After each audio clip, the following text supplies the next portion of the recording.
viewers, welcome to AK Info in Tamil. இன்னைக்கு நம்மளுடைய சேனல்ல என்ன இன்ஃபர்மேஷனை பத்தி பார்க்க போறோம்னா ஃபர்ஸ்ட் கிராஜுவேட் சர்டிபிகேட் முதல் தலைமுறை பட்டதாரிக்கான சான்றிதழ் வந்து யாருக்கெல்லாம் யூஸ் ஆகுது.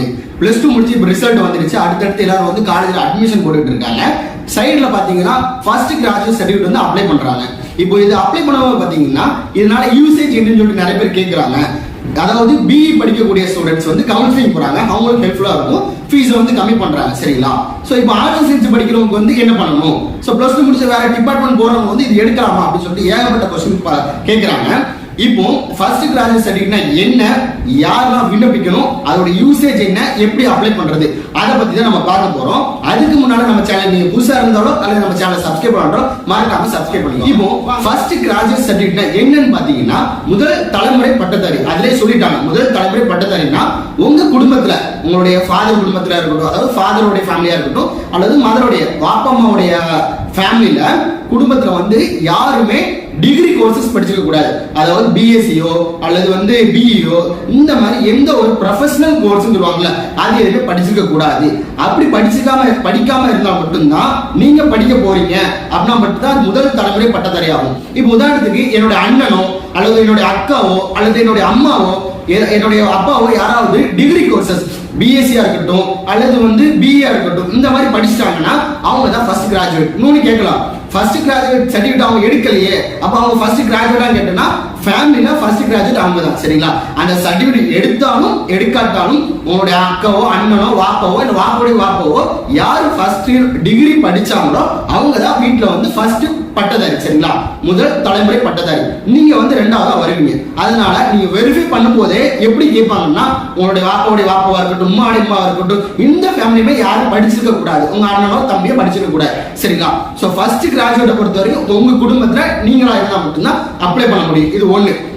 சோ இது யூசேஜ் பாத்தீங்கன்னா டிகிரில வந்து பாத்தீங்கன்னா பிஎஸ்சி அதாவது பிஇ கோர்சஸ்ல வந்து இன்ஜினியரிங் எடுக்கக்கூடிய ஸ்டூடெண்ட் வந்து கவுன்சிலிங் அப்ளை பண்ணும்போது இந்த ஃபர்ஸ்ட் கிராஜுவேட் சர்டிபிகேட் இருக்கும் பட்சத்துல அவங்களுக்கு 20,000 வரைக்கும் அமௌண்ட் கம்மி பண்ணி கொடுக்குறாங்க. சரிங்களா? ஏன்னா அவங்க முதல் தலைமுறை பட்டதாரி, அவங்க படிச்சுட்டு வராங்கன்னு சொல்லிட்டு. ஸோ இப்போ நார்மல் ஸ்டூடெண்ட்க்கு இவங்களுக்கு பார்த்தீங்கன்னா ஃபர்ஸ்ட் கிராஜுவேட் இருந்தால் ஃபீஸை கம்மி பண்ணுறாங்க. காமனாக நீங்கள் கவுன்சிலிங் போறீங்க, என்ன கவுன்சிலிங் இருந்தாலும் சரி கண்டிப்பாக ஃபீஸை கம்மி பண்ணுறாங்க.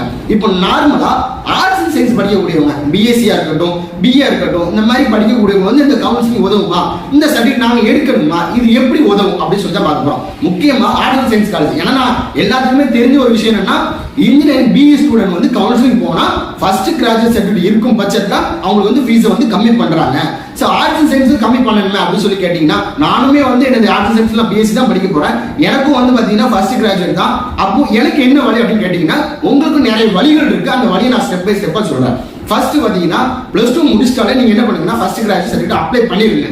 எதனால சொல்றேன்னா காலேஜ்ல வந்து ஒரு சில ஸ்காலர்ஷிப் கொடுப்பாங்க.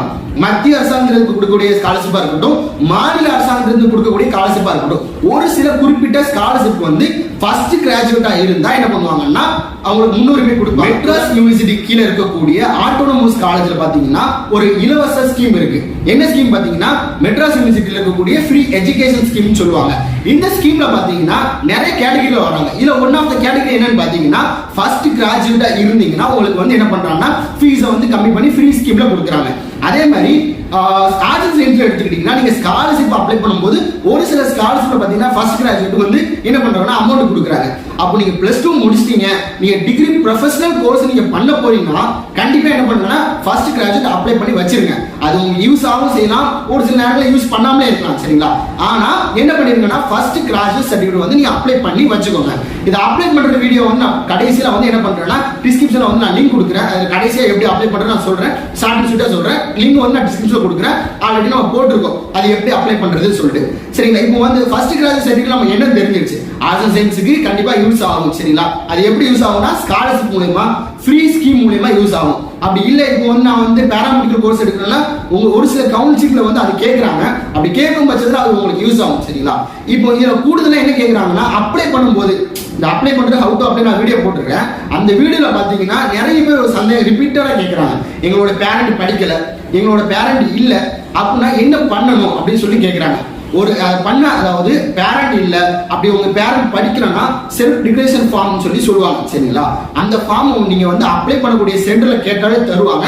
நீங்க பேரண்ட் இல்லாட்டாலும் பிரச்சனை இல்லை, அப்படி இல்லைன்னா நீங்க வந்து அவங்க படிக்கட்டாலும் ப்ரூஃப் என்னன்னா செல்ஃப் டிக்ளரேஷன் ஃபார்ம் தான். அந்த ஃபார்ம் நான் வீடியோல சொல்லியிருப்பேன். அதுக்கான இந்த மாதிரி தகவல் சொன்னா கூட போதும் சரிங்களா. பேரண்ட் இல்லை நான் அப்ளை பண்ண போறேன்னு சொன்னா அவங்க வந்து என்ன பண்ணுவாங்க, அதுக்கான ஸ்டெப் வந்து அவங்க எடுத்துப்பாங்க. சோ பேரண்ட் இல்ல அப்படின்னு சொல்லி நீங்க கேட்க வேண்டாம். நீங்க இ-சேவை மையத்துல போனீங்கன்னா பேரண்ட் இல்லைனாலும் அவங்க என்ன பண்ணணும் அதுக்கான ப்ராசஸ் என்னன்னா, ஃபர்ஸ்ட் கிராஜுவேட் சர்டிஃபிகேட் வந்து ஆர்ட்ஸ் சயின்ஸ் படிக்கிறவங்க எடுக்கலாம்.